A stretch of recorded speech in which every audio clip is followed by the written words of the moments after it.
வணக்கம். ஷெஃப் மகேந்திரமா. நான் அன்றைக்கி செய்ய போகிறது வந்து தோசை. இது வந்து தோசை பேட்டர் இது பண்ண போகிறேன்.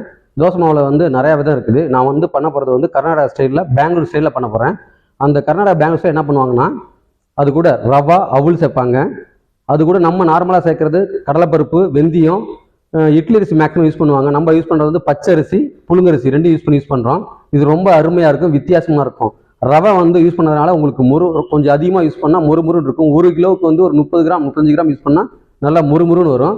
இந்த அவுள் வந்து 1 கிலோவுக்கு 25 கிராம் 30 கிராம் யூஸ் பண்ணும்போது உங்களுக்கு வந்து என்ன பண்ணணும், நல்லா சாஃப்ட்னஸ் இருக்கும். சாப்பிட தவட்டாத தோசை அந்தளவுக்கு அருமையாக இருக்கும். இன்றைக்கி வந்து நான் 1 கிலோவுக்கு வந்து 25 கிராம் அவுள், 25 கிராம் ரவா ரெண்டும் யூஸ் பண்ணுறேன். ரொம்ப அருமையாக இருக்கும். அதில் வந்து வெந்தயம் சேர்க்குறேன். வெந்தயம் வந்து நல்லா கலர் கொடுக்கும்.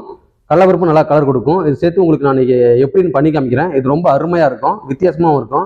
இன்றைக்கி நான் உங்களுக்கு செஞ்சு காட்டுறேன் எப்படின்னு சொல்லிட்டு. தோசை மாவை அரைச்சிட்டு ஒரு 8 மணி நேரம் புளிக்க விட்டு, ஒரு நைட்டு ஃபுல்லாக புளிக்க விட்டு அடுத்து நான் உங்களுக்கு தோசை பண்ணி காமிக்கிறேன்.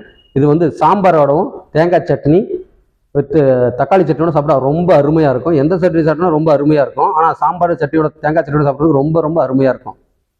தோசை பண்ணுறதுக்கு தேவையானது வந்து பச்சரிசி, புழுங்கல் அரிசி, முழு உளுந்து, கடலைப்பருப்பு,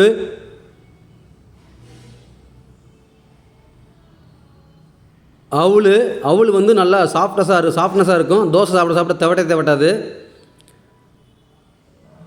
ரவா இது வந்து நல்லா தோசை முறுன்னு வரும், அதுக்காக சேர்க்குறது.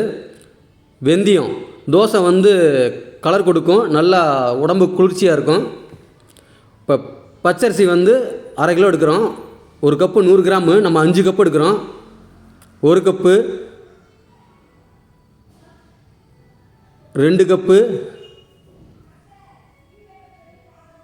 3 கப்பு, 4 கப்பு,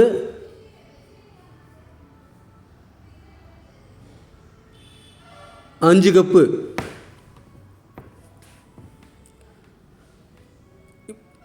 புழுங்கரிசி சேர்க்குறோம். புழுங்கரிசி எதுக்குன்னா உங்களுக்கு வந்து நல்லா கலர் கொடுக்கும். 1 கப்பு,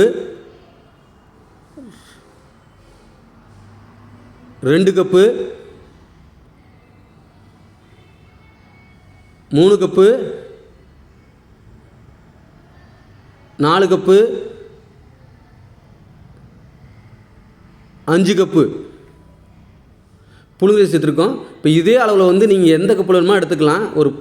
ஒரு 10 இதுக்கு வந்து 2 உளுந்து சேர்த்துக்கணும். இப்போ வந்து நம்ம 1 கிலோ அரிசி எடுத்துருக்கோம். 100 கிராமில் 1 கிலோ உளுந்து வந்து 2 சேர்க்குறோம். 200 கிராம் சேர்க்குறோம். 1 கப்பு,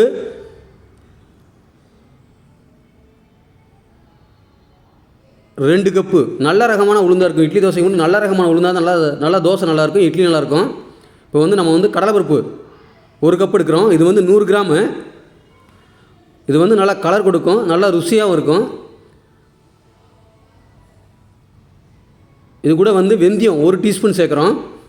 ரொம்ப வெந்தயம் சேர்க்கக்கூடாது. வெந்தயம் ரொம்ப அதிகமாக சேர்த்தா கசக்கும்.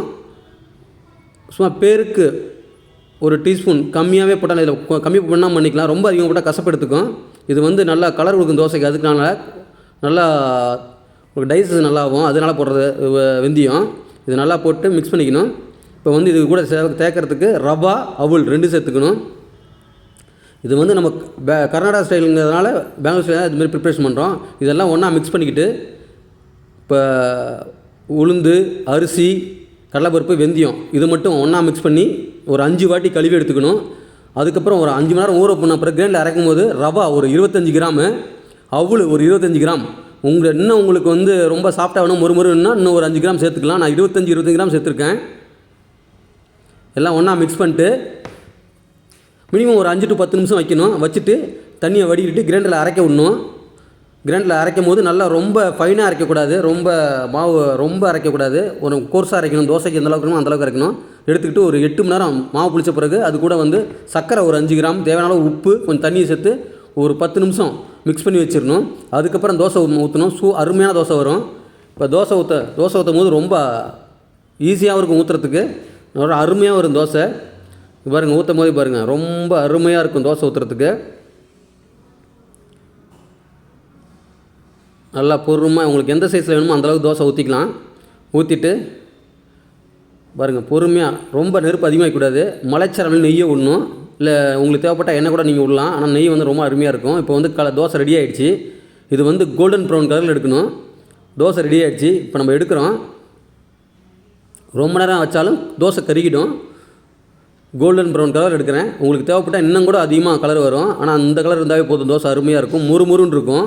உங்களுக்கு இன்னும் கிறிஸ்பி ஆகணும்னா கொஞ்சம் ரவா கொஞ்சம் எக்ஸ்ட்ரா சேர்த்தா முறுமுறுன்னு வரும். இது உங்க கூட சாம்பார், சட்னி, தக்காளி சட்னி ரொம்ப அருமையாக இருக்கும். உங்களுக்கு பிடிச்சா லைக் பண்ணுங்கள், ஷேர் பண்ணுங்கள், சப்ஸ்கிரைப் பண்ணுங்கள்.